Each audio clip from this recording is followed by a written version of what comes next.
This is coming to the picture.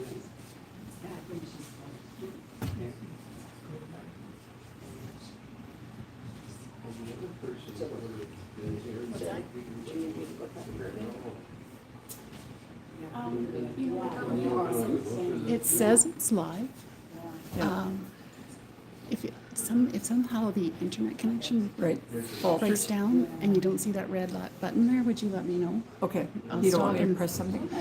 I don't know that there is something to press. It might just be needing to Okay. restart. Okay, Yeah. all right. But I will double check on my husband's Well, phone. I'm sitting in one of these chairs, so I'll keep an eye on it. Thank you. And you recognize a vague?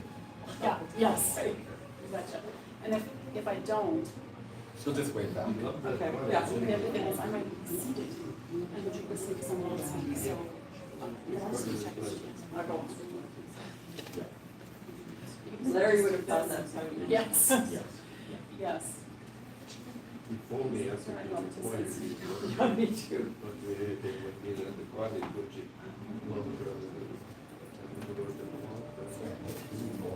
He said, I found Yeah. a stage where I got jet tail coffee. It's the salary.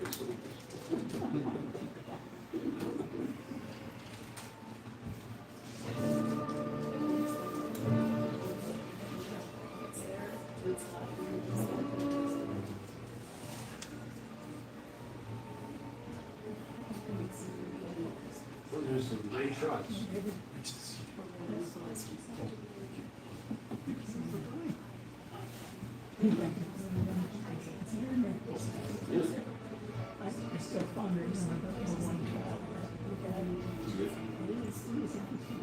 We talked about it in garden. Sure you did. This paper was about a special design. Which is about numbers. And the woman she made was really well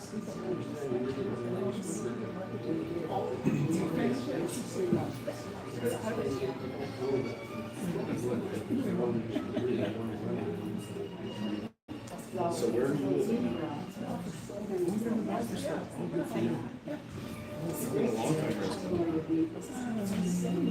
You know your seat here? Greg Lukacs? Greg, Ann Phillips, Roger Phillips, Roger formerly at Ipsen. I remember seeing the concept at political functions. Yeah, When I was a young lawyer. Roger and Ann and Larry and Alva would be Yeah. in the same sort of circle all the time. Yeah. And Greg said what the reincarnated Alpha Moss Millikan firm is Miller Thompson. Oh, yeah, that's About a right. month ago. That's right, yeah. Around it, but I don't know. Yeah, that's right. We have a, like, we're the very popular in Columbia. All the way to the end of the They have a, And on the, almost to the end. yeah, And they then have, we'll be, well, off your left side. I don't know if it's computer, state tax or something, so we have a special, like a home space specializing in putting this. Oh, first, this has got to be one of the Yeah. diabetes. Yeah. There's lots of people do that and then they discover that there's a cost of dying. There is indeed. The only thing that you have. Yeah, is- yes, Yeah, that's my point. I was going to, President of bar. It doesn't make sense because, I have said I don't have very great sugar and all of it. They're all like,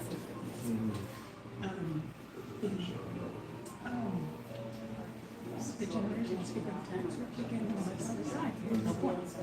No. So, my shoot, the whole thing and I got it tied up in the trunk. It'd be fine for her to do it. Yeah. But, Yeah. And, you know, As I get closer to retirement, ways to avoid taxes, more profit. And then we stock money in them for retirement, to just take over what we need. And, it can grow to be a solid thing there. Techniques like being used to ameliorate that. We create family trusts, and so we sort of like doing the state. So, two parts. You have whoever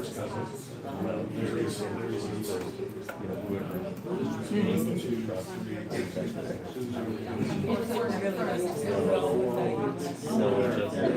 Yeah, and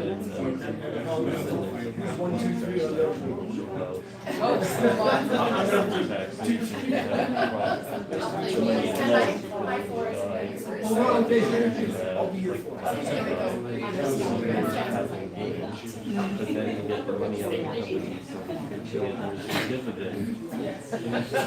So you can avoid, yeah, so you can avoid that by doing that, and then, there's also an insurance scheme where you exorbitant amount of insurance with it covers off some of the taxes and apparently it's out of the gate. I don't know if that's right or not, but that's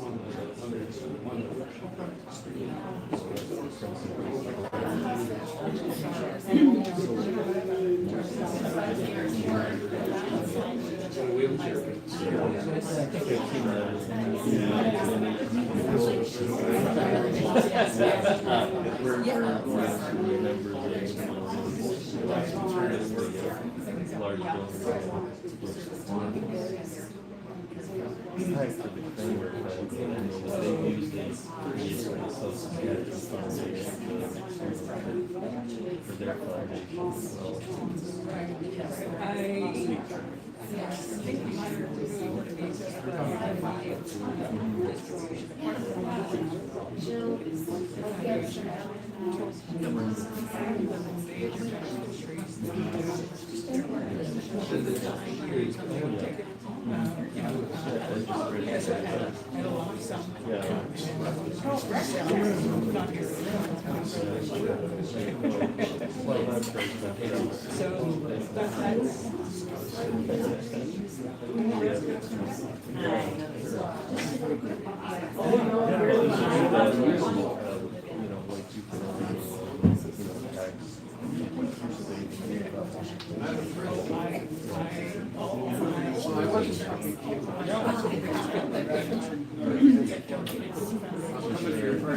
Exactly. The moment I got Yeah, and if you do, donate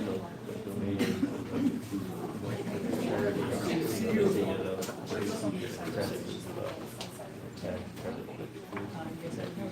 yeah. Well, that helps you get to it 30%.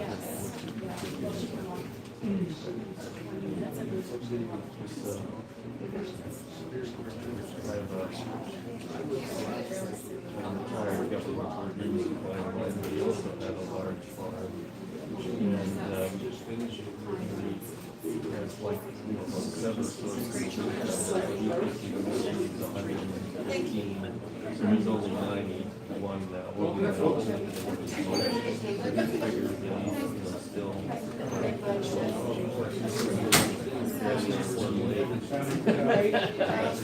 I tell Jerry that, it can be without any notice, you could get in trouble. Why do you, practice this if you're going to be kids. Nothing is going to it's all great. Yeah, but he grew up in the discussion and that sort of thing. So he really can't spend any money. Trade spend. Oh, is there supermarkets? Favor and he was what he can bring. So his niece and nephew would be very pleased.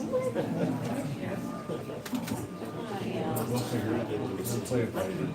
This is our timeline.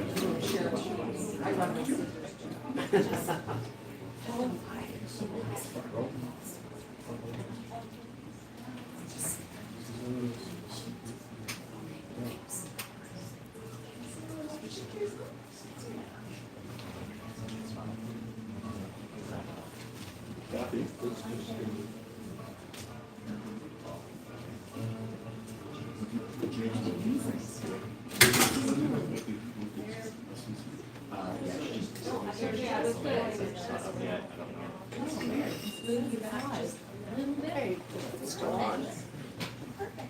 It's been live for 10 minutes.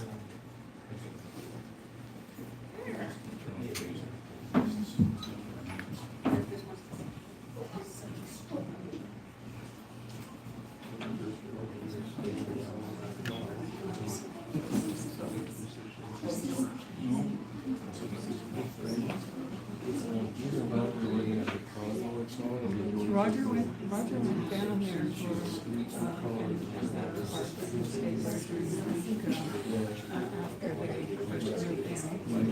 until he retired.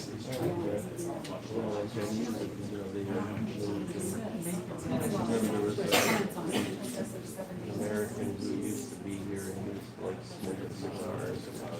He was a very big guy, but he smoked a big Would that be cigar. Miley? I think so. Miley is Miley or something else. That kind of a big personality. Very much so.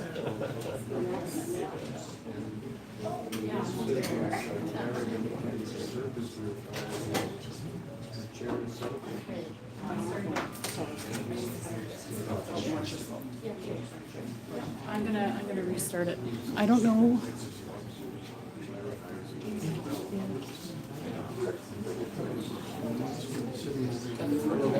It's working now?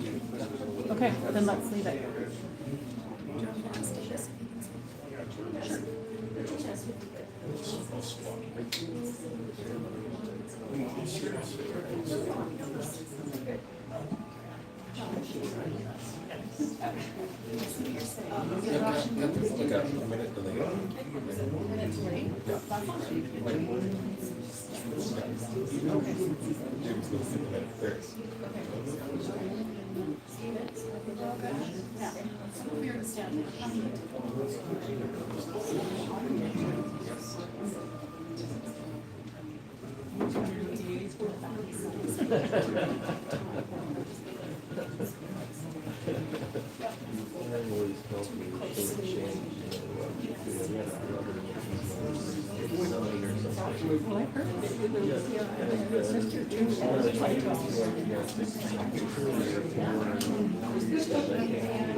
Where are your settings? Oh, okay, so then there's settings. Chat translation. The Viking. Chat filter. Top messages. Hide all chat messages. Want to hide all chat messages? Yeah, and then we'll go back and delete later. Okay, perfect. Thank you. I'm not sure.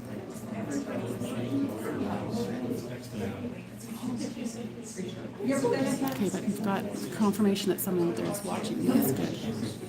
I'll just address it and.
Good afternoon, and welcome to this gathering of family and friends.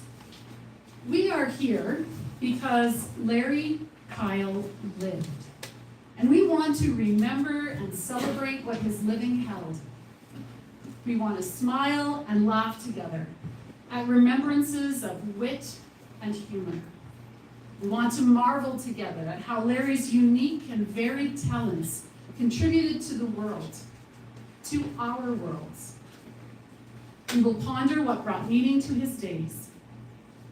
In coming together, we experience the quickening of our hearts at seeing familiar faces, enjoying warm hugs, and words of support and affection. It's so good that we are together for this time, and that we are joined by many who are joining us via the live stream. Thank you to those of you in the live stream for rounding out the circle of care and celebration wherever you are. My name is Reverend Kathy Kyle, and for my entire life, Larry Kyle was Uncle Larry to me. My dad, Wayne, was one of Larry's brothers. It is difficult to put into words what it means to be invited into the space of leadership as we celebrate Uncle Larry. I'm a Saskatoon girl who became a United Church minister and married a rancher from Cardiff in the southeast. And this means that I've had opportunity to be around Regina and in Uncle Larry and Auntie Elva's lives more than I might have otherwise. In different settings, Uncle Larry and Aunt Elva have shared with me good music, good food, the magic of their cottage, the beauty of their home, and they shared of themselves. They were present at my ordination, wedding, at Kyle gatherings, and some very hard family times. Not to mention, they gave me and my siblings, cousins, we care about a lot. Everything I just mentioned has allowed for vivid memories because of who Uncle Larry and Auntie Elva have been in our lives. Given Uncle Larry's wit, intellect, ambition, wisdom, and reputation, it is really something to be his niece in this role today. And I'm thankful to be entrusted with guiding the celebration. As we begin, I wonder if you would pray with me. God, we gather in this time that in many ways is like no other. We gather with many feelings stirring within, but ready and hoping to celebrate the remarkable human you blessed us all with. May all that we do this afternoon honor your ways of love, justice, and grace. May we find space to honor our own needs and longings in these moments, and may we honor Larry and all that he brought to our lives and to your world. These things we pray in Jesus' name. Amen.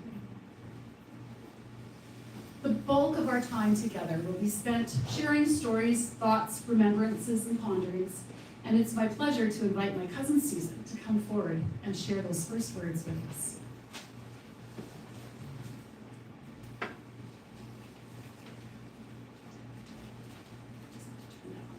Okay.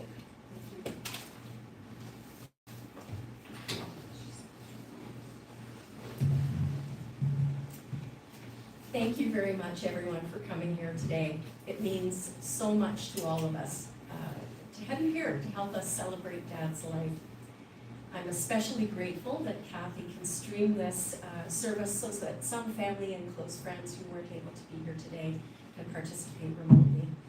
And I would like to thank David, especially, whose tireless efforts in planning this gathering have brought us here together today. So thank you. Many of you who are here today know Dad in various different capacities: a friend, a neighbor, a relative, a colleague, or even a patient. And each of you will have your own fond memories of Dad. Today, I will share a few of my own. Now, I have to start by saying it's impossible to talk about Dad in isolation.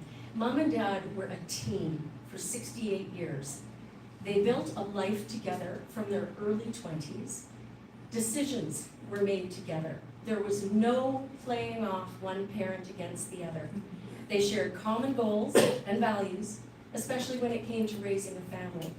Although I would be lying if I said I never heard the words, "Just wait until your father got home." Mom and Dad built a home full of love, support, and opportunity. Mom supported Dad in all of his professional endeavors, and Dad supported Mom in her many impressive volunteer achievements. And together, they loved and supported David and I in everything that we did. So when I tell you a few stories about Dad, you must bear in mind that behind every successful man is an even greater woman. And when I refer to Dad in sharing these memories, Mom is right there beside him. Now, it's impossible to distill a lifetime of memories into a few minutes, but what I hope to share with you are a few memories of Dad's unconditional love for family. Truth be told, I was a daddy's girl, and I have an early memory of Dad smoking those little, cigar things that were soaked in port and had a plastic tip. And he liked to do that after dinner from time to time, and I had heard somehow that smoking kills. So I said, "Daddy, I don't want to be an orphan." "Okay," he said, and he never smoked again. "Dad, I hate my French teacher. Here's an ad I found in a magazine to go study in France. I really, really, really want to go so I can learn to speak French." "Okay." "Dad, I've decided I want to be an actor." "Okay." And in 1985, I was part of a fledgling group of actors founding a new theater company in Saskatoon called Shakespeare on Saskatchewan.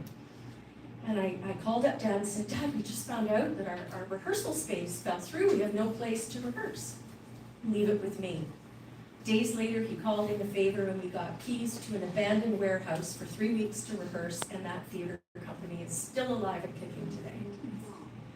"Dad, I've fallen in love with a man who is 16 years my senior, separated with 2 kids." "Okay." "He's a good man. I wish you great happiness." "Dad, I've decided I'm done being an actor. I applied to law school." "Oh, thank God." "Dad, Gordon and I want to get married at the lake in about 8 weeks." "I better get cleaning the place up." "Dad, Gordon, Jill, Leslie, James, and Jill and Leslie's friends are all coming to the cottage for a few weeks. There's going to be 7 of us." "Great, we better bring both cars to the airport." What do these anecdotes reveal? A loving, supportive dad who would do anything to see his family thrive. Now that, as you all know, is not to say that Dad was a pushover. If he disagreed with you, he made his views very clear. He expected excellence and would not tolerate half-hearted efforts. Dad loved a bargain. He taught me the fine art of rooting out gems at stores like Arby and Navy and the Sears Bargain Center, a skill that has served me well over the years and saved me tons of money. But having said that, Dad was far from cheap. He was not cheap. He was profoundly generous. Not everyone with means is generous, but Dad was generous. He often offered to help with unexpected expenses and ensured that money was set aside for education so that David and I were not burdened with student debt. My Mom and Dad have been extraordinarily generous in their giving to charities, both in Regina and nationally, over the years. Parents demonstrate their love for their children in a million different ways, and one of them is to protect them from harm. So when I was 12, I entered a contest to win a phone with a private telephone number, and I won. Like, this is pre-cell phone days, so this was a really big deal for a 12-year-old girl. And within days of this being installed, I started getting calls late at night from men wanting to engage in conversation. And I kept saying, "Well, you have the wrong number." And one night, we were all asleep. The phone rang, I answered, and Dad came running into my room and took the phone from my hand. He calmly coaxed out of the mail caller where he got this number, which I'd only had for a few weeks. The guy on the other end of the line was sympathetic, and confessed that the number had been scratched into a bathroom stall in the men's room at the bar at the Vagabond Hotel.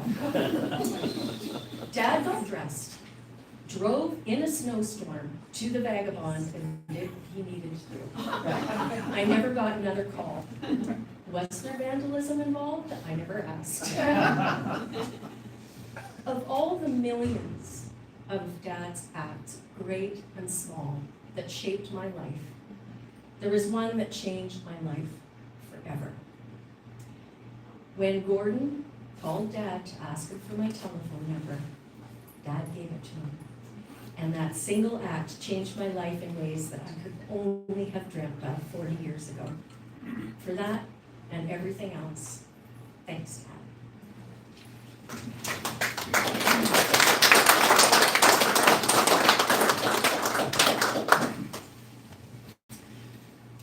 Thanks so much, Susan. I'm gonna add a little buffer onto this mic so it's not quite so live. And I'm gonna invite David to come forward and to offer his thoughts.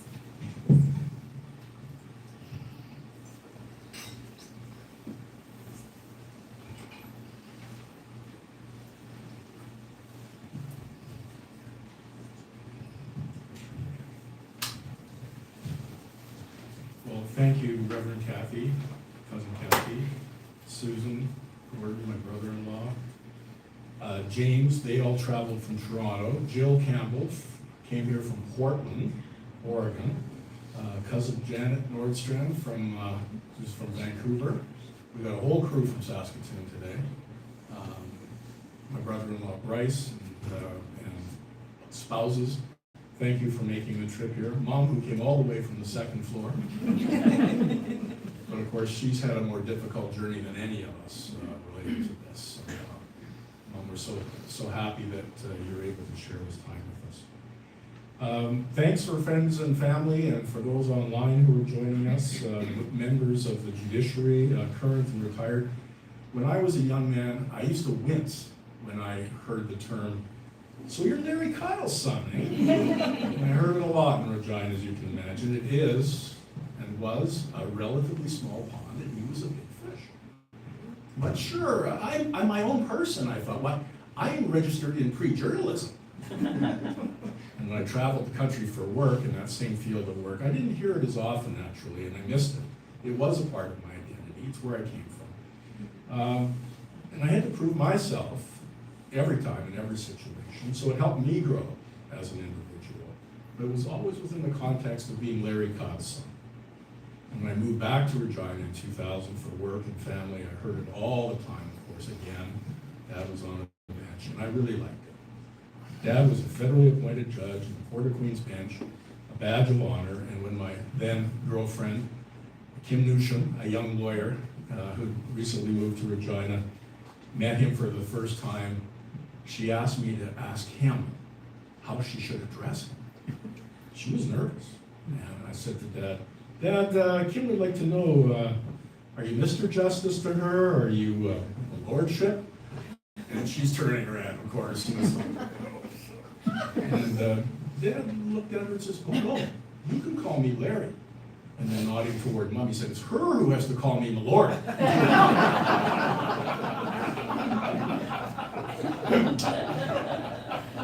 And he wasn't kidding, actually. It was a tense moment. He fell in love with Kim, as did I, and we just celebrated our 20th anniversary this week. So thank you, Kim, for being on this crazy ride with me. I rarely got to see Justice Kyle in action in his courtroom, as I was working elsewhere for most of those years. But a friend of mine who was a journalist in Regina sent me this after the obituary ran. "In my newspapering days, Mr. Kyle was my favorite judge. Like pretty much all justices at the Queen's Bench level, he did not suffer fools gladly, especially when it came to unprepared lawyers, but he was unerringly polite and kindly towards witnesses who were intimidated by the system. His humanity came through." This isn't me, this is a journalist, an impassionate observer of the courts, who said that. His humanity came through. Another journalist buddy of mine, Murray Mandrick, put it more succinctly: "Everybody I knew thought he was a smart, funny bugger, I wish I could remember all the stories I heard over the years from legal colleagues. Me too, Murray. And that sense of humor, a quick, dry wit, and I will share a quick story. When Dad was a lawyer at the Balfour Law Firm, he was also chairman of an organization called SEDCO, which was the Provincial Economic Development Corporation, which was tasked with growing investment in the province of Saskatchewan. You know, pretty dry stuff, but he was a corporate lawyer. It was a good fit. He was political. You know, you figure it out from there.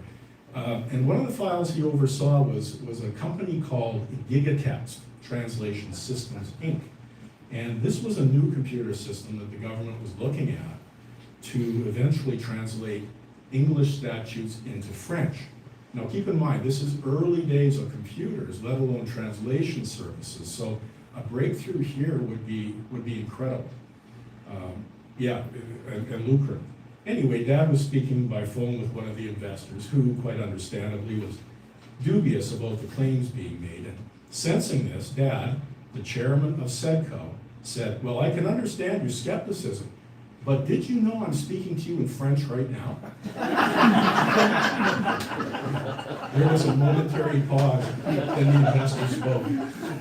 "Kyle, you son of a bitch." He loved telling that story. Of course, the company eventually failed and was put up for sale. Dad loved his politics, and he was as red a Tory as there ever was. He was cut from the same cloth as Dalton Camp and Richard Hatfield and even Robert Stanfield, and he knew all of them. He was friends with all of them. He was good friends with Alan Blakeney and a few of the architects of the Canadian Constitution, including Mr. Justice Roy McMurtry, and we are delighted to have Madam Justice Janet McMurtry join us today, his daughter, from the Court of King's Bench here in Regina. For a few years, Dad was also the voice, and this is a bit of trivia. Remember the old Peter Zofsky show, Morningside? He was the voice from Saskatchewan and would report in every week or so, and it was sort of must-listen radio, at least for me. Dad was an avid skier, sailor, traveler, and tinkerer. He and Mom loved the cottage and spent every moment they could at Saskatchewan Beach. Being Larry Kyle's son meant some of that has rubbed off on me as well. Summer means boating with my kids, just as he drove the ski boat every chance we had when we were growing up. So a new generation of Kyles is finding the joy of the lake. In his latter years, the tinkering slowed down, as did the trips to the cottage. Mobility became difficult. Every time we would go out there, and it was less and less often, I used to think, oh, is this the last time? And I think the last time we did go out was for Mom's birthday at Thanksgiving last October. He did get a chance to see some of the improvements that have been worked on out there, gave his seal of approval to me, and that was everything, right? Getting my dad's approval, the guys were like, yeah, I understand. A lot of men spend their lives seeking their approval from their father and their love, and of course, I had it unconditionally, as did Susan, as has been reported quite accurately. That's also what it meant to be Larry Kyle's son or daughter. Well, in conclusion, they say you die with Parkinson's disease not because of it, and that was the case with Dad. Long after his body failed him, his mind was as sharp as a tack. He loved talking shop, reciting poetry with his grandson Andrew, and of course making people laugh. At one of his neurology appointments that I was at, the doctor said the only way to 100% be confident of a Parkinson's diagnosis was to study the brain post-mortem. Dr. McMillan will understand this. Without missing a beat, Dad told him, "I know a bit of Latin from law school. I'll pass."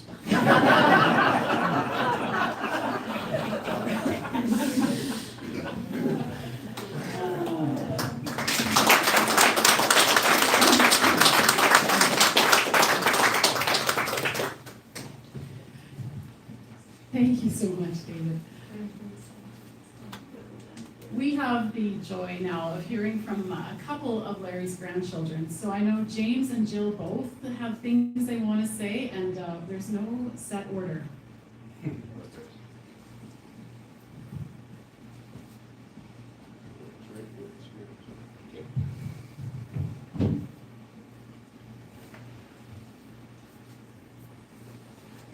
Hi, I'm one of the grandchildren, one of the grandsons.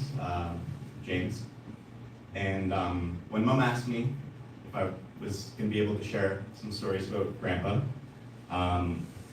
there are so many I could have shared.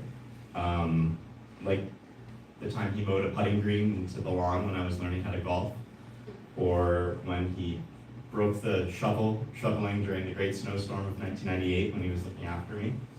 But instead, I'm going to share something that was the subject of a front page story for the Leader Post. And it was a judgment that he wrote. And he was a little irked that this judgment was one that became a front page story because, as you'll see, it was a relatively benign case. And he said, there are so many murder trials I've done, so many important appeals, and this is the one that made the front page. And I think when I share a bit of the judgment, you'll understand why. It begins, this appeal engages the legislative provision, which deals with, among other things, the tension which exists between dogs and cats. The dog, a handsome Siberian Husky, jogging with its owner, improperly free of its obligatory leash, seeing a cat tethered on the front lawn on a residential street, ran at a cat, which ran to the end of its leash, into the front door, out of the house, with the dog in pursuit. The dog stopped at the step.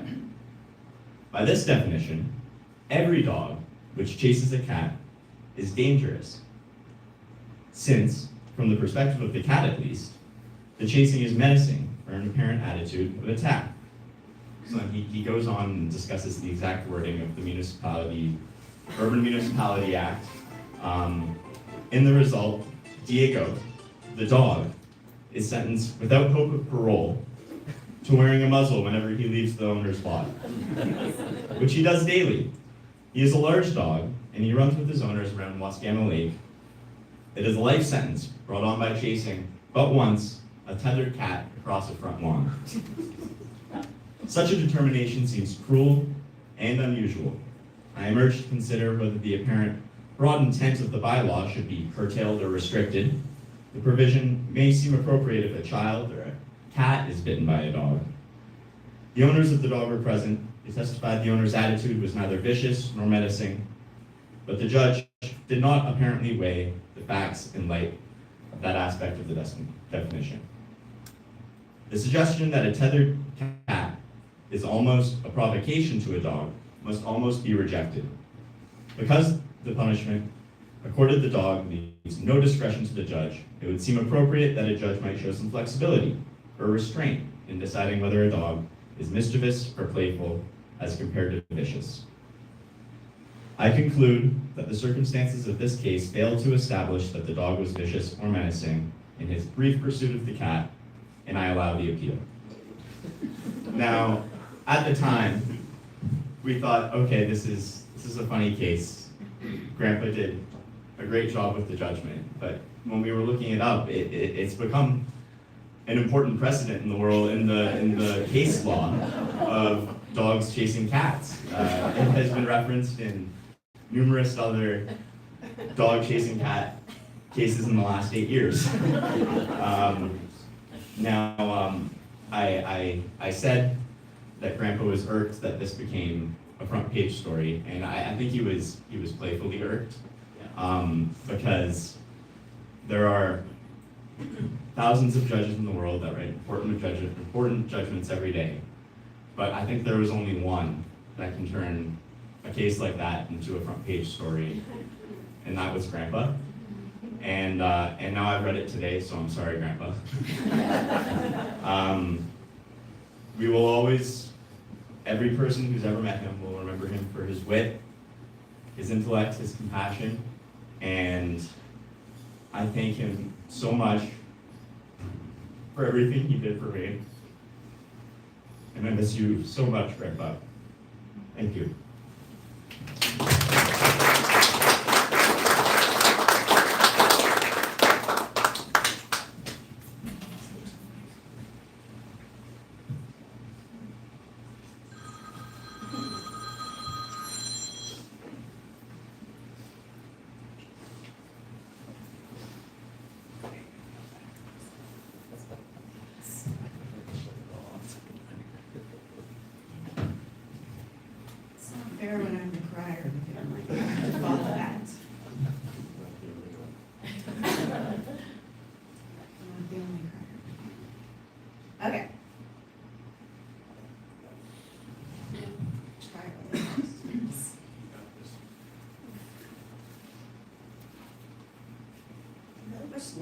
doing this, she would be better. Okay. Hi, everyone, I'm Jill. And I am speaking on behalf of my sister Leslie. And I'm really excited to share a couple of memories today.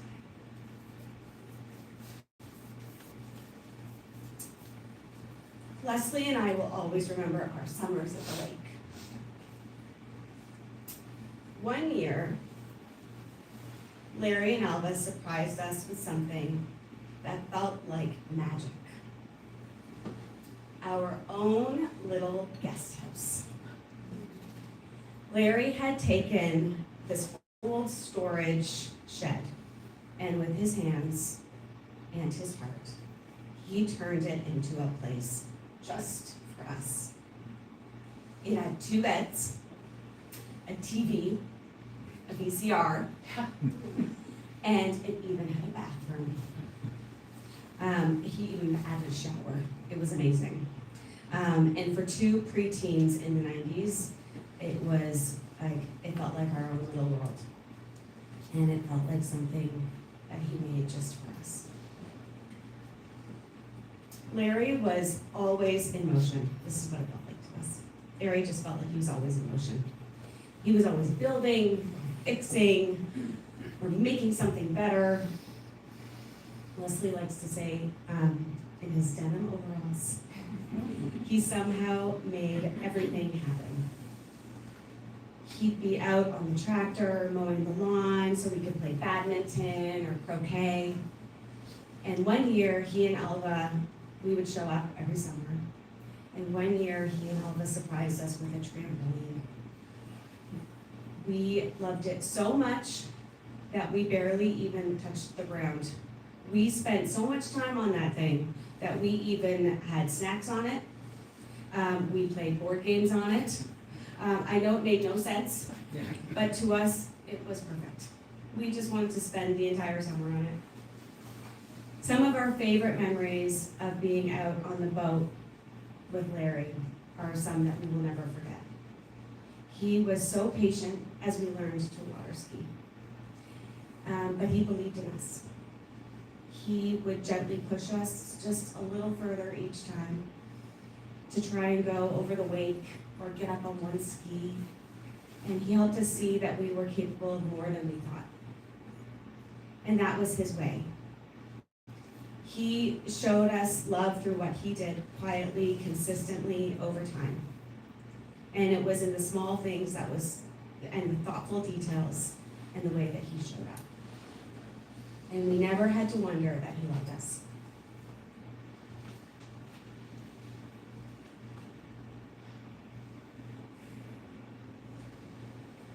One of my very favorite memories with Larry is from the morning of Dad and Sue's wedding.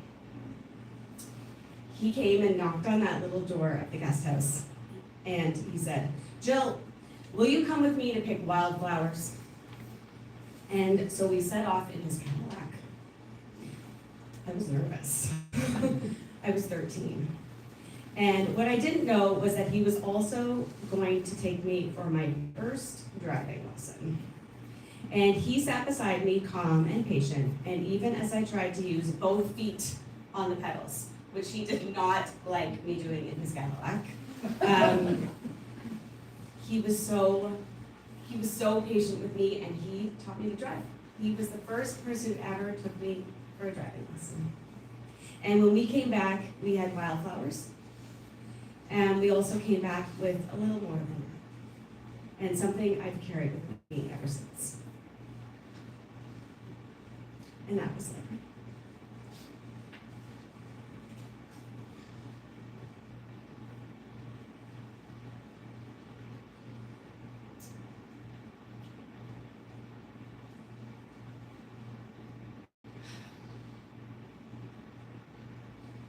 He built things that lasted.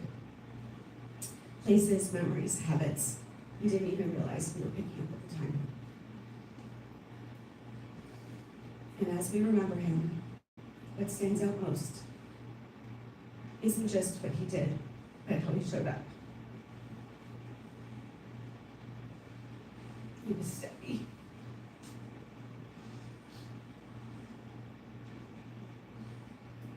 generous, and always thinking of others. And that's what stays with us.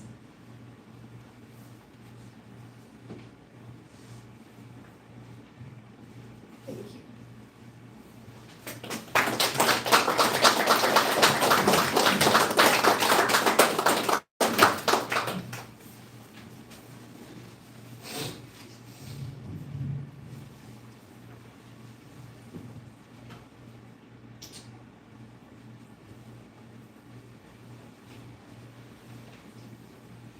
As I mentioned in my introduction, Larry and Elva have been with our family through many different things, celebrations and hard times. And one of the things that's been kind of constant through those events is a song called Surely the Presence of the Lord is in This Place. And Auntie Elva shared with David and Susan that she loved that song, and so we are offering it today. I introduce you to my sisters, Linda, Janet, and Marty.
Surely the presence of the Lord is in this place.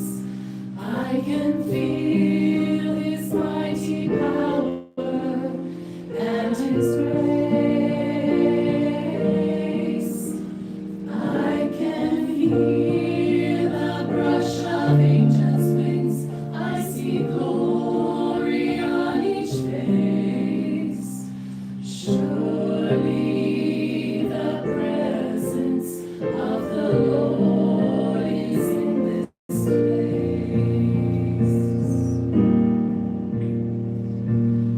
Surely the presence of the Lord is in this place.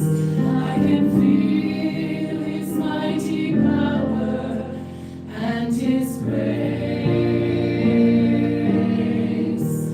I can hear the brush of angels' wings.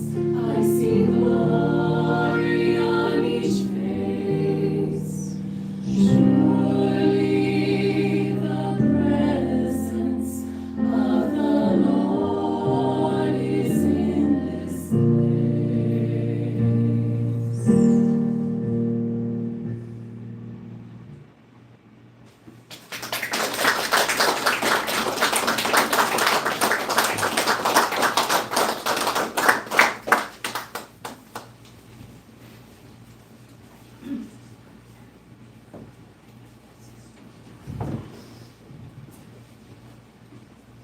We shift now to a time when friends might have a chance to share some thoughts and stories.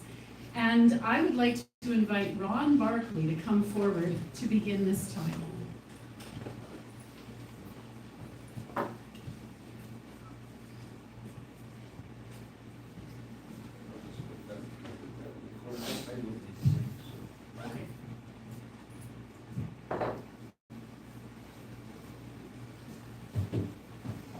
It's a fair honor and privilege for me to say a few words about my dear friend, Justice Larry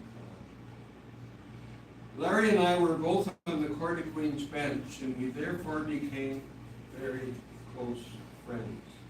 And for the record, and in addition, we were both very proud to be Red George. Larry Larry and his wife, Elva, loved to entertain. And as a result, my wife Berna and I spent a lot of quality time with them. In particular, Larry and Elva hosted many dinner parties at their beloved cottage at Saskatchewan Beach. I recall with fondness being at their cottage when Larry and Elva were celebrating their 40th wedding anniversary. There was a large crowd in attendance, and Larry asked his guests to watch the 6 o'clock CBC national news. Unbeknownst to us all, Larry and Elva's son David, who had a very distinguished career as the anchor for CBC, had arranged for Peter Manbridge to read the news with reference to Larry and Elva's anniversary.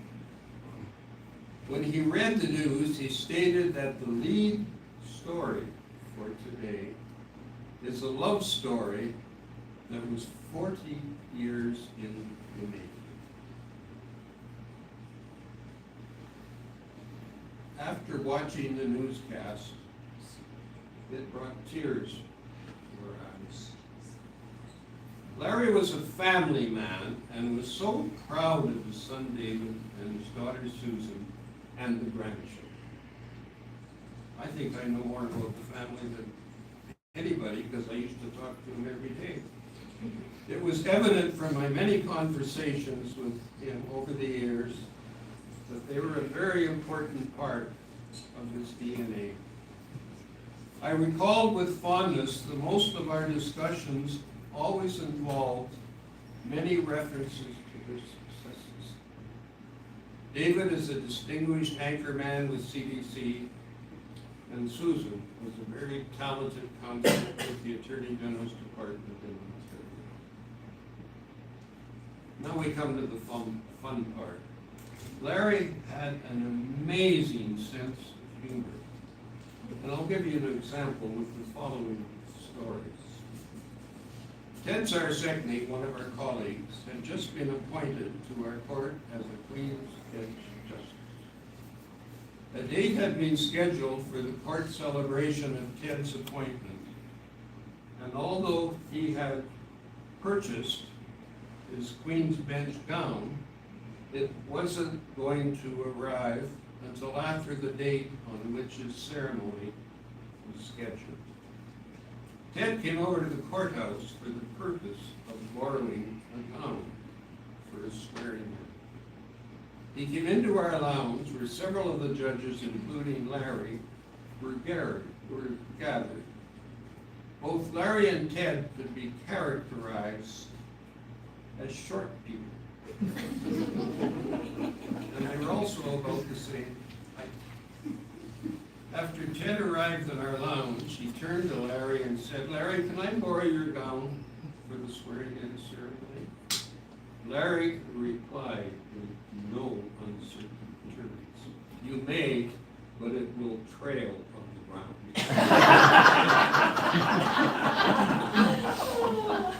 What's wonderful about being a colleague, we laughed at every single day. As many of you are aware, Carol Hill, wife of Paul Hill, prepared a beautiful Christmas card which contained many pictures of her children and grandchildren. It was a lovely card, and we all loved to read it, and we looked forward we looked for the mail to ensure that we have a chance to read it before Christmas. However, the message on the card was very, very, very long. Several of the judges, including Chief Justice Donald McPherson, were in our lounge having coffee. Shortly thereafter, Larry made an appearance, and the Chief Justice inquired why he was so late. It was after 11 a.m. in the morning. The Chief Justice told Larry that he normally would not interfere with the judge's personal habits, but coming this late deserves some explanation. Larry, being a gentleman, apologized for his tardiness. However, he told the Chief Justice the reason he was so late, that he was reading Carol Hill's Christmas Carol. Larry was very active in the Regina cultural scene. However, other speakers will deal with those contributions. Just wanted to be serious for a moment. I wanted to comment on Larry's career as a trial judge, as we were colleagues for a long, long time. And he was a superb judge. His superior intellect enabled him to dissect the most difficult cases. And his personality permitted him to connect with all those who appeared before him. He was very kind and compassionate with the witnesses and the lawyers, but there was never any question about who was in charge in the courtroom. Maybe it was his military experience.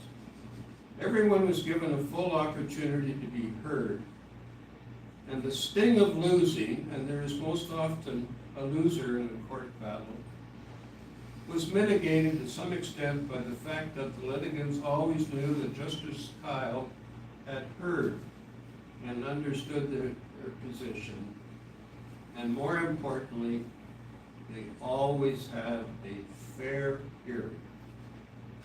Larry sought out the most difficult and interesting cases. He embraced the challenges that came with the complexities of the law, and he was fearless in making difficult and somewhat unpopular decisions, but he always did what he felt was right. And it was just the bonus if the press court was present. Larry was also a talented writer, and this quality was evident in his many judgments.